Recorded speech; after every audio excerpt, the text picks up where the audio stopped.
Om Jnanativedandasya Gyananjana Shalakaya Chakshulan Baditam Mena Tasmai Shri Gurave Namaha. I was born in the darkness of ignorance, and my spiritual master opened my eyes with the torchlight of knowledge. I offer my humble obeisances unto him. So every morning for the last 15 years, more or less, but more than less, I missed some days. But I've been singing this song, and I'm not going to go over the whole song, but it's a song, and there's 8 verses or stanzas. So I was just going to mention the first one. So you were helping in the kitchen earlier? I'm talking you. Yes. Not today. Okay. Okay. All right. Wasn't trying to put you on the spot or anything. Hey, were you helping in the kitchen? All right. And what happened to Yana? Where's she? Okay, she didn't make it today. Okay. So this particular first stanza, it talks about a fire. And specifically, you could say like it's a blazing fire. It's called the blazing fire of material existence, or samsara. And sometimes it's said to be like,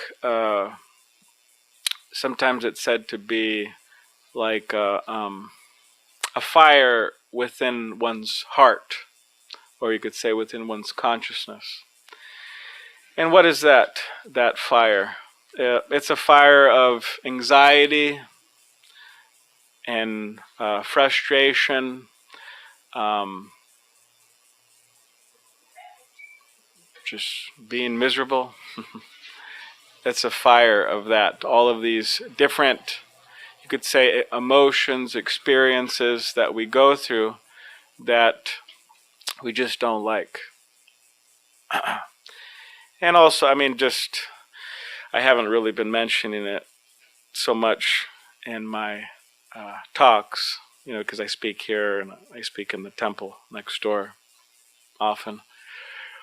But yeah, I mean, just like in the last, few years now, it's kind of opening up more, right? Everybody was experiencing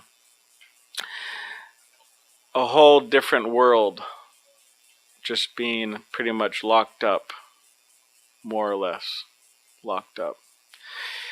And just that alone is just a lot of anxiety, a lot of suffering.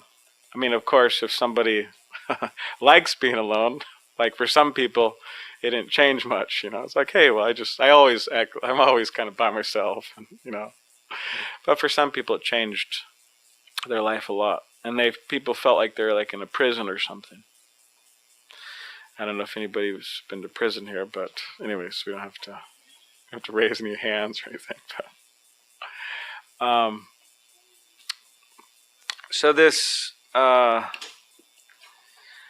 fire, and then the question is, okay, well, where does this fire arise from, or how is it started?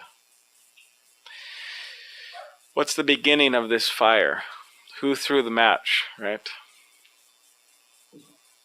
Who created the straw? So, and yeah, I mean, like in California, sometimes there's a lot of fires, and they could be very just all devouring, right? So many houses, and so then, okay, who started the fire? Who started the fire? So it's interesting because in this particular song, it says that just like in the forest, there's bamboo trees, right? They're very strong, actually. If you have a bamboo tree, it's a weapon, actually, if you need to, defend yourself. Police actually use it sometimes in India. So But although this bamboo trees are very strong, still the wind is also a strong element, and the wind moves these trees, and the trees, they rub against each other, and they create friction and then a fire. So in other words, no one started the fire. No one's like, okay, great, let's have a fire here, or hey, I want to have some fun, let's have a fire. But it just starts. It just starts automatically without us wanting it. We don't want it, but it happens. And a lot of the times, people, they try to, although they're in this fire, you could say, or they're experiencing the flames or the heat at least. They may not be fully in it, but they may be experiencing the heat, right? Or maybe might be in the flames of it. Sometimes humans, they tend to wear a mask. They tend to wear a mask, and it means that they tend to try to hide it. Hey, I'm cool, right? It's a Southern California term. I'm cool. They're still using it. I can't believe it. They've been using it for, I don't know, 60s, 70s, 80s, 90s, 2000s. I think still people are using it, right? Yeah, people are still using it. Okay, I'm not completely out of it or something. Partially, though. So they're still using that term, I'm cool. But then the question is, okay, but are they really cool? Or are they experiencing that heat of the samsara, the blazing fire?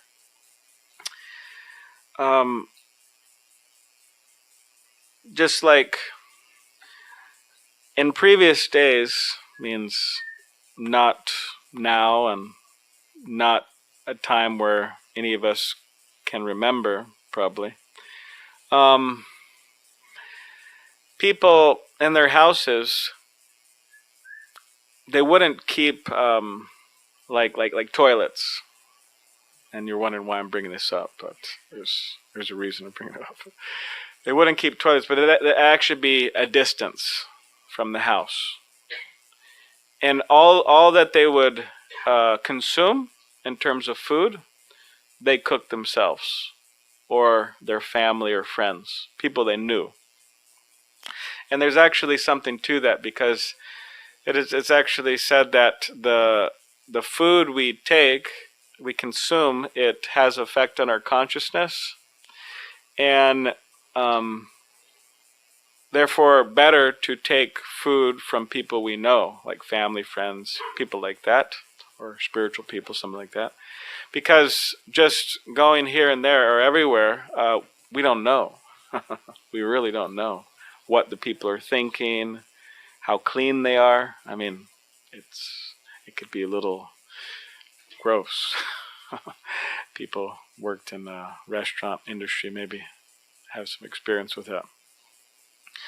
So anyways, so people would just consume, means they would cook. Their family, friends, or themselves would cook in their house. And that's what they would consume. But now it's quite the opposite. They've moved the toilets in. And mostly a lot of people, they like to, not cook themselves and go to all the different places. And so anyways, there's one Bengali saying, and this saying is that a man was so poor that he had to live off of eating grasshoppers. That was his diet, grasshoppers.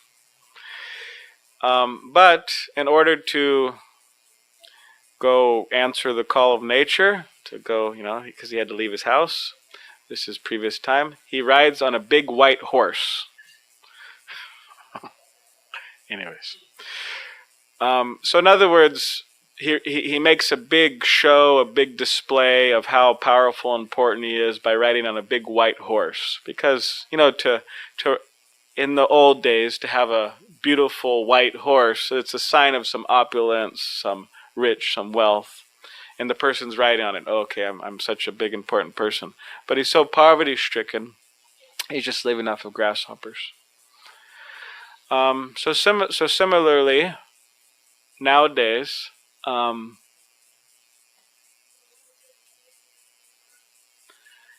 you think you could close that side door, Vaishnava, please? Just that side door, the temple door. Sorry, if you could walk out and close that side. I think it's open.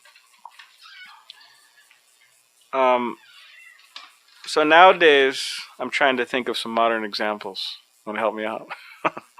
No white horses, no grasshopper diet. White Porsche. Yes, exactly. There you go. White Porsche, but heavily in debt.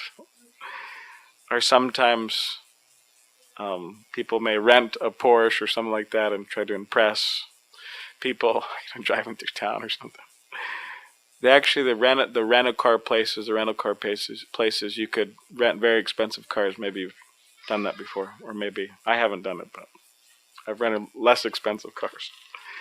But I had two examples in mind. One was, oh yeah, okay, here are the two examples. One was, I heard, and whatever, you hear so many things, and it could be true, and I don't doubt it's true, but UCLA, which is a very good school, materially speaking, people like to be accepted at such a school. Maybe if they had a choice, they go to Berkeley or something else, but it's people would like to go to UCLA, some people. So anyways, I heard that somewhere near the school or by the school, or they made some arrangement that some people, the students who can't afford rent and things like that, they have this parking lot where there's a bunch of cars where the students live in. It's very interesting, actually. It's the riding on the white horse principle. I mean, going to UCLA and living off of grasshoppers. I don't mean to offend anybody if anybody lives in a car, but a lot of the times if people had a choice, would you rather live in a car or not, a lot of times people would say, I'd rather live in an apartment or something like that, because it's a difficult situation, car living. So that's one example. Another example is one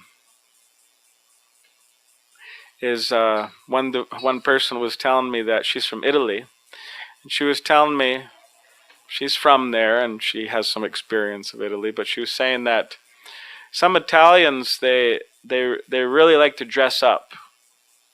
And actually, if you go to other countries, or when you go to other countries, it's true. A lot of the times, people really like to dress up. Like I went to Hong Kong, Hong Kong, and we were walking around the city a little bit, chanting Hare Krishna on the streets, actually, with drums and cymbals, and having a good time there in Hong Kong. And I was very surprised to see that, like, everybody practically was dressed up, like they're going to an important function.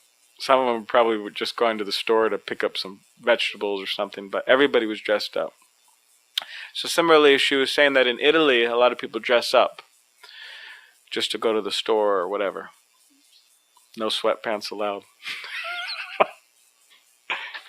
That's what they like, anyways. So anyways, she was saying that these people really like to dress up, but she knows some of them are extremely poverty-stricken. Like they could barely afford rent or very minimal type of food, but still they're dressing up, wearing designer clothing and all this to put on some show. I knew this, one more example in relation to this. I knew this, it was actually my sister's best friend's husband. But this guy, he was really attached to this idea of getting on a cruise ship, a boat, and it was like a 3-day rave on a boat, a cruise boat. Anybody heard about that? Huh? I'm not sure. Maybe. But he was really attached. And, he wasn't making much money, and he wanted to save his money. And he was saving for months to go on this 3-day cruise or whatever it is, and a big rave. And so his tactic was, and people who go on such boat raves and cruise ships, and maybe there's some kind of air to him that, okay, they have some extra money to spend, or whatever. But so maybe he's trying to put on some type of show or something. But in order to do this, what he did is he lived off top ramen for like a few months. Top ramen, the cheap noodles you throw in boiling water. It's amazing, actually. So he's performing that austerity or that difficulty to get onto this boat, and he did, to his wife's displeasure. So these are some examples that people, they may try to make a show that, hey, I'm cool, everything's all right. Actually, I'm better than cool.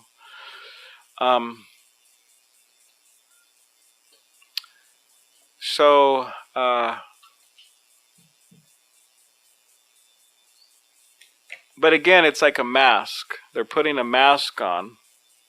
Like, publicly, they're very happy, right? Smiling and laughing and whatever. But then publicly, they're just suffering, miserable. They're really unhappy.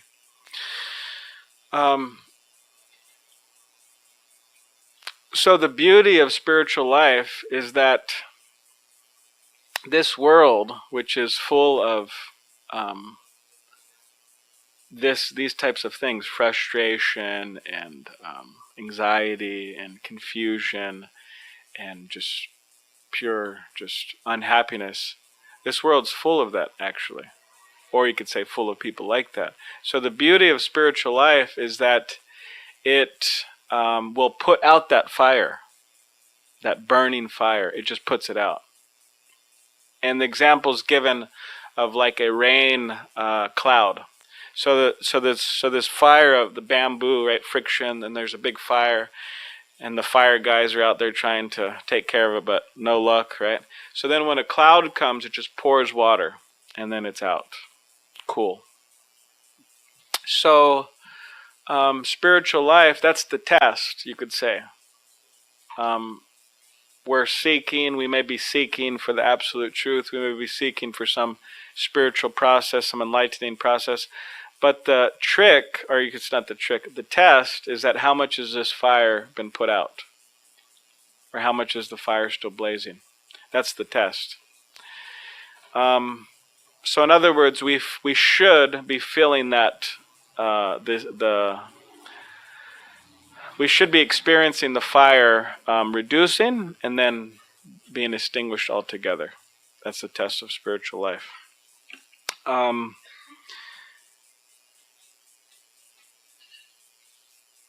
And therefore there's the guru principle. People have financial gurus.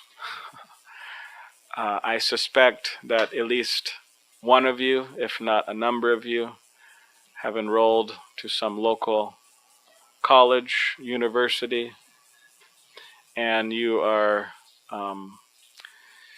subjecting yourself to the teaching of professors, right?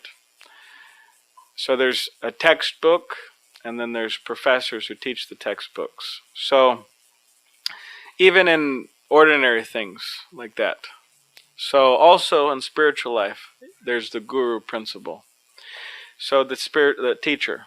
And teachers can be many, and they are many, they should be many. But again, the test of the teacher, or you could say the test that the student needs to take is that, okay, by following the instructions of this particular teacher, am I feeling the fire? Is the fire reducing? Is it going out? That should be the test. Or else it's like it's just not working, and maybe find another guru. another teacher, where by following the instructions actually does work. Because the instructions, actually, in this particular analogy, is the rain.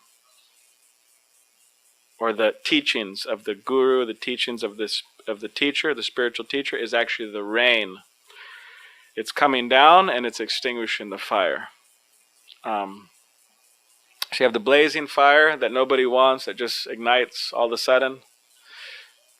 And then you have the rain, the teachings of the guru. And if we situate ourselves, we run and right under that cloud, then that fire will be extinguished. So that's the test. All right. Does anybody have any questions or comments?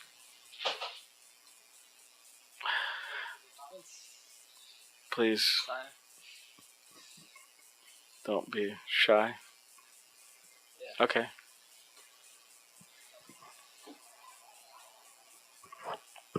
Can you hear me? Is it on? Yes, we can hear you. Okay, perfect. So, I took mushrooms recently. Oh, yeah? Yes.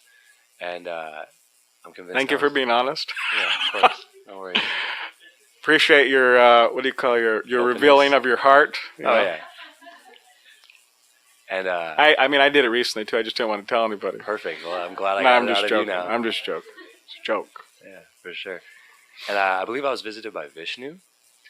I wanted to know your perspective on Vishnu. Okay. Who is Vishnu? Okay. It's a nice visit. Glad it was a good trip and not a bad trip. There are such thing as bad trips. Yeah, and they could be really bad, actually. But so, all right, Vishnu. So there's different, you could say, manifestations of Godhead, or of the Supreme Personality of Godhead. So I mean, like I'm sitting here in San Diego right now, or maybe I'm sitting in the spiritual realm. But we could say I'm sitting in San Diego, right?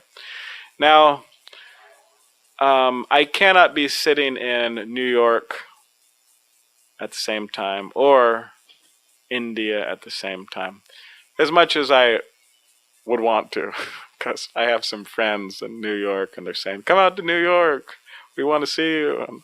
And I have some friends in India, come out to India, we want to see you. But I can't unless I take this body and go, right?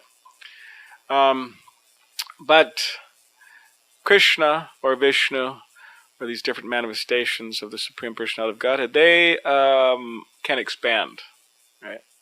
Unlimitedly, actually.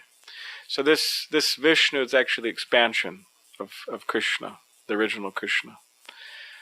So to be visited by Vishnu, that's good.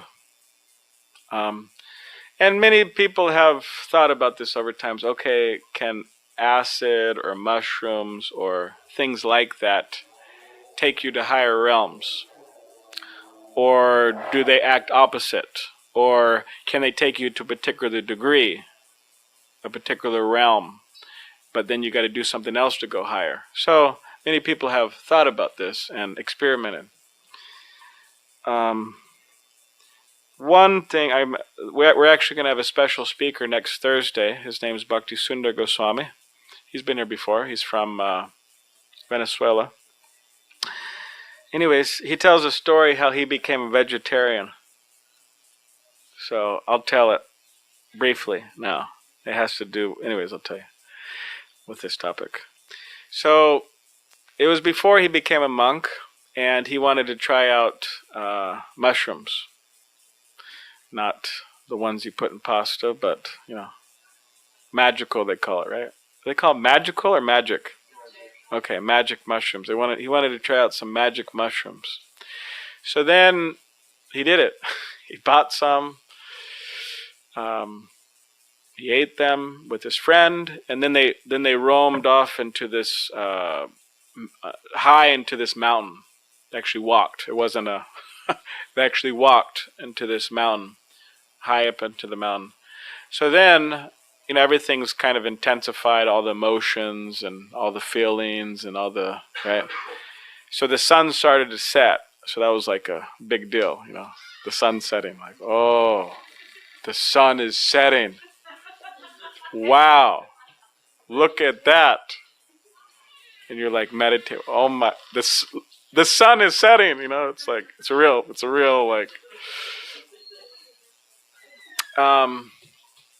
So he was experiencing that, and then he said, "Oh, it's gonna get dark. Oh, now I don't know what am I gonna do? How am I gonna find my way back? So it was like a big. So then he walked down the hill because he didn't want to be stuck in the dark. So he walked down the hill. And then he got down to the town, and then he happened to see a cow. In some countries and places, you see more wildlife, animals. Like in India, you see hogs walking by, and dogs, and cow. Of course, dogs are America too, but cows and monkeys and giraffes. I'm not giraffes. Camels. Not giraffes. Elephants. So he saw a cow, and it wasn't his imagination. He actually saw a cow. So then he went up to the cow, and he said, "Oh, a cow!" And it was like this is amazing, right? So then he started, the cow, going like this, and the cow started to talk to him, and the cow said, she said, all cows are she, right? Got bulls, which are male, but cow, she, female. So she said. She looked at him. She said, "You're so cruel." And he's like, "What do you mean? Like, what do you mean I'm cruel?" And then she said, "Well, you're petting me, but then you're also eating me, And she said, "You're so cruel." And he said, "Oh no, I'm sorry. Please forgive me." And then he actually got on his knees. And he got on the ground, and then he started praying, to the cow, And many people were driving by, going, "Okay, what's up with this guy?" It's kind of, something's up with this guy, So then after that, he said he gave up eating meat. He just gave it up. The cow's preaching was successful. So, anyways, that was one thing I just thought about, But then later he became a monk, and he didn't feel the need to ingest mushrooms anymore. Once this was brought up to our teacher, Srila Prabhupada, someone actually challenged him, because it was in the hippie days, 60s, 70s. Everybody and their mother, maybe not their mother, but everybody was taking LSD. And they would actually spike like the juice or something, like you drink a cup of juice and then you start hallucinating. They do that at parties. So anyway, 60s and 70s, everyone was taking it, and then someone challenged our teacher while he was giving a class, and they said, "You're saying that the chanting of Hare Krishna is better than LSD." That's what this guy was saying. But he was saying, "How do you know?" He said, "You're from India." Because I don't even know if they have LSD in India. I don't even know if they have LSD now. You ever heard of LSD? Anybody from India heard of? No? Yeah, they don't really have it, right? Even now. What to speak of in the 60s and 70s? You heard it? What about LSD in India? They have? You gotta talk to the right people, huh? You gotta talk to the right people? Ballroom. You gotta go to Mumbai. Oh, okay. Well, they have everything in Mumbai, so all right. It's gone to India too, so just gotta talk with certain people. But in the 60s and 70s, maybe not so much. Anyways, but our teacher he had no experience with it. Like he's never seen it, never ingested it, didn't know anyone who ever took it, just didn't have any experience. But when he came to America, a lot of his disciples were real hippies. They were real hippies, and they've took plenty of LSD, many times. So in this particular talk, our teacher said, well, yes, it's true. I do not have experience with LSD. That's 100% true. But all my disciples do. And he pointed to all of his disciples, which were a number of them were there. And then he said, and they all gave it up to chant Hare Krishna.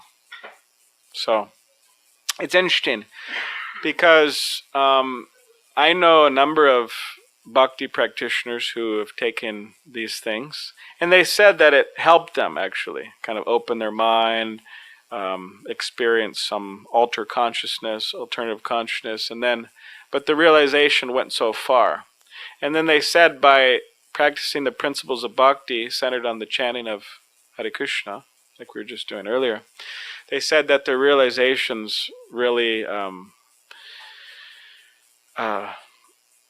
you could say, they got higher realizations. Like you're in a plane, right? I would say the mushrooms take you up, but then, you maybe go higher, right?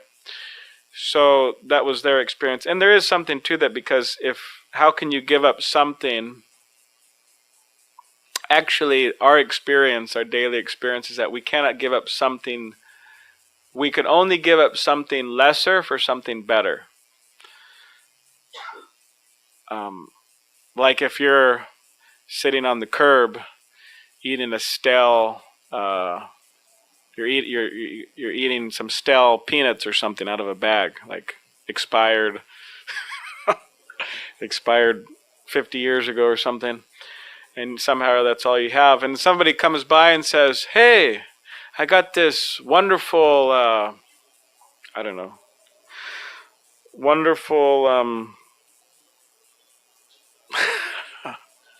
I was thinking, what's wonderful? Mangoes. Yeah, I have this wonderful mango. Oh yeah, I have this wonderful dried mango from, not from Trader Joe's, straight from Mexico. I just came from Mexico. My uncle's a farmer. That's what they do. They produce mangoes. I got some dry mangoes. Please take these mangoes. Organic, right? Give up your stale dried peanuts, right? Someone would say, okay, peanuts go this way, and then they have the mangoes. So that's our experience. Yeah. All right, I guess. Maybe he went to, I don't know. Anyways. Okay, does anybody have any other, maybe he wasn't convinced. He went to go take some mushrooms, maybe. Anyways, I'm just joking. Okay, does anybody have any other question or comment? Hey, my name is David. Hey, David. Thank you for doing this. So right now I'm going from a transition. So I was almost all carnivore. I was doing keto diets. Mm-hmm. And then a guide came into my life and he taught me what our reality is, and everything changed for me. I switched to veganism. Yes. And I'm still there right now, but Good. now my guides are transitioning me back into vegetarianism, and they're saying that fish is okay and certain things are actually really good for you. So I wanted to bring that out because I know the plants want us to eat them. That it's part of their process. I know it on a certain level too. I don't want to get strange. I know the trees don't want us using them to build homes. Like there's a lot of knowledge I've been getting so far about permission. And so, and you just mentioned the cows, that we don't have permission to do that. So it's all about permission and consent.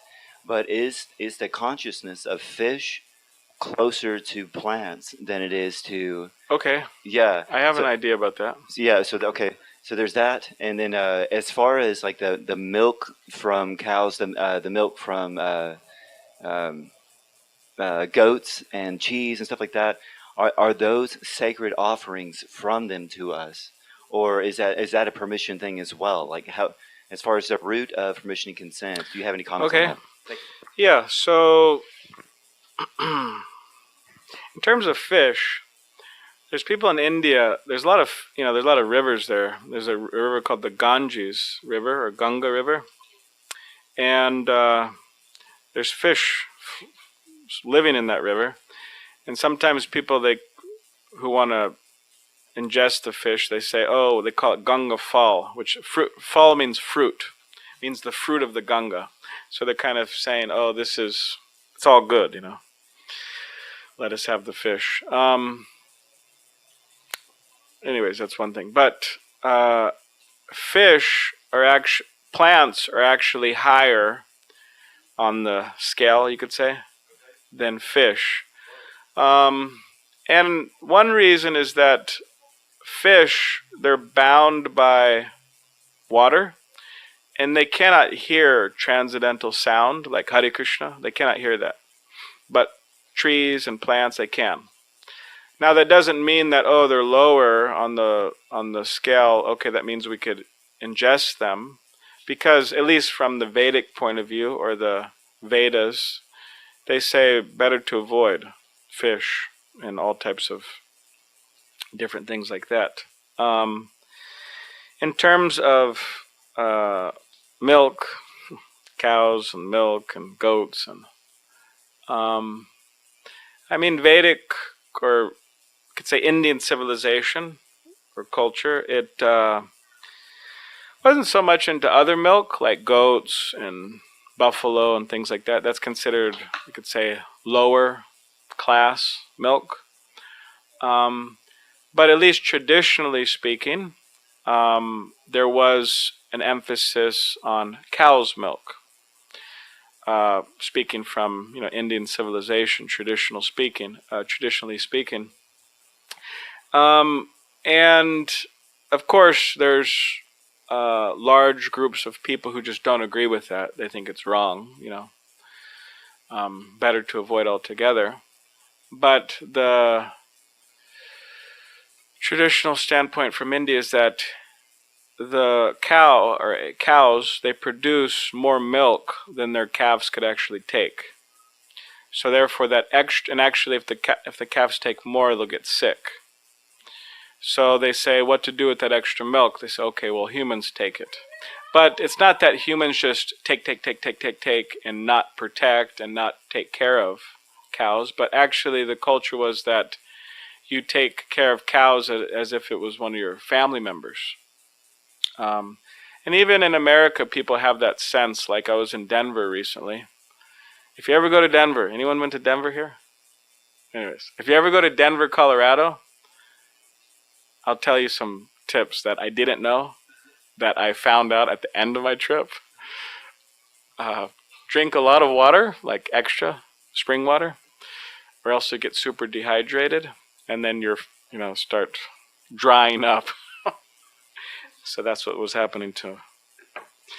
Very chapped. So anyways, when I was in Denver, my friend, I don't want to get into the whole thing, but my friend, he was talking to this Christian man.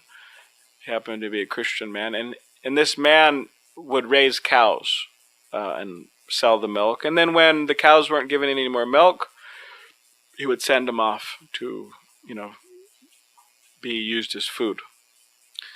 And at one particular point, the man, he started feeling really bad about that, because they would name the cows and, Susie and this, and then he'd send them off. He felt really bad. So then what he started doing, this Christian man, is he would, all the cows that wouldn't give milk anymore, he actually bought a huge plot of land, and he just lets them live there peacefully, live their lives out. So, anyways, it's a big topic, or it could be a big topic. But I think that's all I'll say right now. All right, any last comment or question?